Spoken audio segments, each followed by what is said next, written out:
Report on the Mansion Incident. This bizarre incident occurred in a mansion owned by the Umbrella Corporation, located in the Arklay Mountains. On July 23rd, STAR's Bravo team was dispatched to the Arklay Mountains to investigate a series of mysterious and grisly murders, and went unexpectedly radio silent. On July 24th, Alpha team was dispatched as well, and became entangled in the events at the nearby mansion. The incident culminated in the destruction of the mansion. Casualties were numerous. The only survivors were 5 members of STARS. The cause of the incident was the illegal bioweapon experiments being carried out in a secret Umbrella lab beneath the mansion. The T-virus being used in these experiments escaped the facility, and is presumed to be the root cause of all that occurred. However, all evidence was destroyed along with the mansion, so further investigation has proven to be extremely difficult. Tabloid front page. The Cannibal Murders, a complete digest. In the gray of the morning on September 25th, a frantic caller telephoned the RPD to report an assault. A man described as disheveled like a vagrant was attacking a passerby north of the Lambs Museum of Art. The responding officers discovered the mutilated corpse of a woman by some dumpsters nearby. Dozens of bite marks covered her body, and she had been dismembered, suggesting that she had been eaten. The third known incident of its kind to occur in Raccoon City this month. So who done it? Who's been munching on man steak? We here at News Comment have a gnawing feeling that the so-called cannibal disease patient Spencer Memorial has been providing free treatment for since August might not be settling for just the cafeteria food. Our reporters have infiltrated Spencer Memorial, asked the tough questions, and come back with horror stories that will make your stomach roil. Turn the page for the scoop. Nurse's Journal, September 25th. Every day they bring in more of these mysterious illness patients. The sedatives don't stop their delirium, so we have to put them in straitjackets and move them to the isolation wing. Problem is, the isolation wing is already busting at the seams. The director has ordered us to admit anyone with symptoms free of charge. But what does he expect us to do? Wish them better? We don't have a cure. And that's not all that's bothering me. When these patients die, they're not collected by the usual mortuary teams. We've been told it's special handling to prevent the illness from spreading, but I'm not sure I buy it. Miranda saw some guys wheeling a body through the forbidden door during the night. Why? Where? What's going on? Record of events. September 25th. We're turning the station into a temporary shelter due to the massive sudden outbreak. All police personnel have been instructed to make the safety of citizens their top priority as we try to accommodate as many of them as possible. September 25th. Addendum. One of these refugees attacked us in the middle of the night, resulting in the death of 1 officer and injuring 3 others. The person in question was quickly restrained. We believe this is simply a case of someone snapping under the intense stress. Jill's Report, September 26, 1998. It's already been 2 months since that mess with Umbrella. Thanks to the suspension, investigations haven't progressed exactly as I had hoped. Perhaps this written record of what I found will prove to be my final duty as a STARS officer. I can only hope that it helps lead to the truth. The T-virus. Those infected by the virus seem to become literal zombies.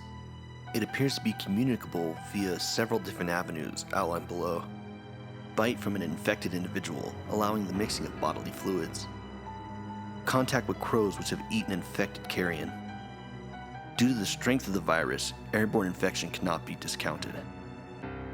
It should be noted that those who survived the incident have not yet developed symptoms. It's unclear whether this is because the virus has a long incubation period, or because we just happen to be resistant to the infection.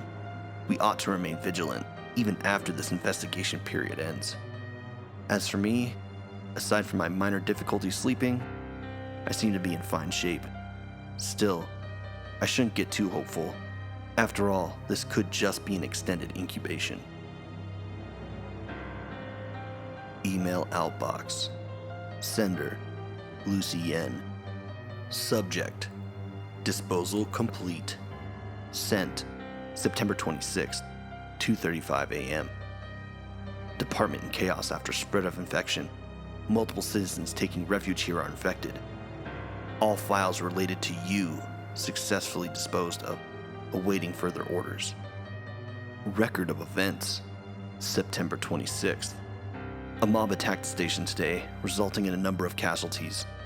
A few survivors were able to make it safely behind the emergency shutters, but surrounded as we are, it'll be hard for any of us to escape this place. We're not sure we can fix any of our comm equipment, so we remain cut off from the outside world. September 27th. There was another clash on the west side of the station around 1 p.m.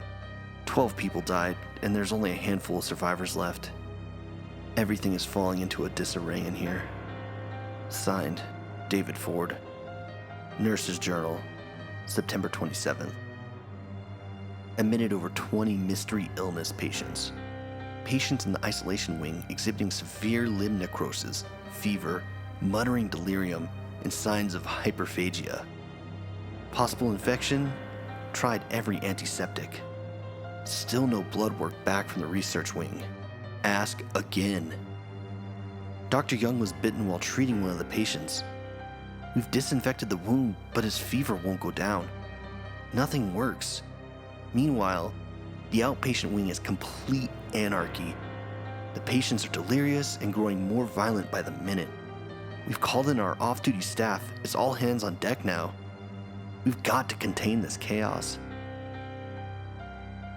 Email outbox. Sender, Lucy Yen. Subject, ongoing developments. Sent, September 27th, 3:05 a.m. Communications intercepted from Spencer Hospital on STAR's private communication line. Presumed to be evac request from B. Possible he will flee the hospital and come here. Request UBCS dispatch. I will evacuate with their assistance. Sender, Lucy Yen. Subject, evacuation request. Sent, September 27th, 11:54 p.m. Requested evac has not yet arrived. This position is becoming untenable. I remained here with the condition my safety would be guaranteed. If I am left here to die, I will distribute proof of collusion and corruption between you and RC's civic leaders. You have 1 hour to deliver a response. Operation report. September 28th, 2:30 a.m. It's down to just me and 3 others. No weapons, no ammo, and too many skirmishes have drained us mentally and physically. We're not gonna make it. Officer Phillips once suggested we escape through the sewers. Apparently, there's a secret tunnel under this place left over from its museum days. I brushed her idea off before, but now it's not sounding all that bad. Yeah, there's no proof there's even a tunnel or that the sewers aren't infested with zombies, but I don't want to sit here and wait to die either. It's a long shot, but I'm gonna try to find out what I can about that tunnel. Elliot Edward. Nurse's Journal, September 29th. We tried. I swear to God we did. But there's nothing else to be done. The chaos is completely beyond control. Victims are pouring in now, dying and spreading the infection faster than we could reach them. So we've given up trying. Those of us who aren't infected have barricaded ourselves in here. We can hear the cries for help outside.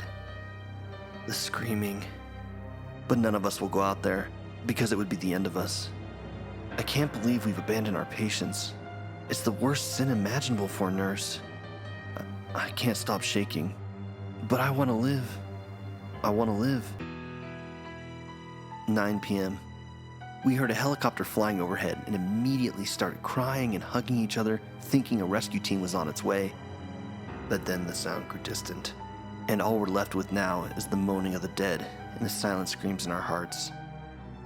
We're all about to lose our minds.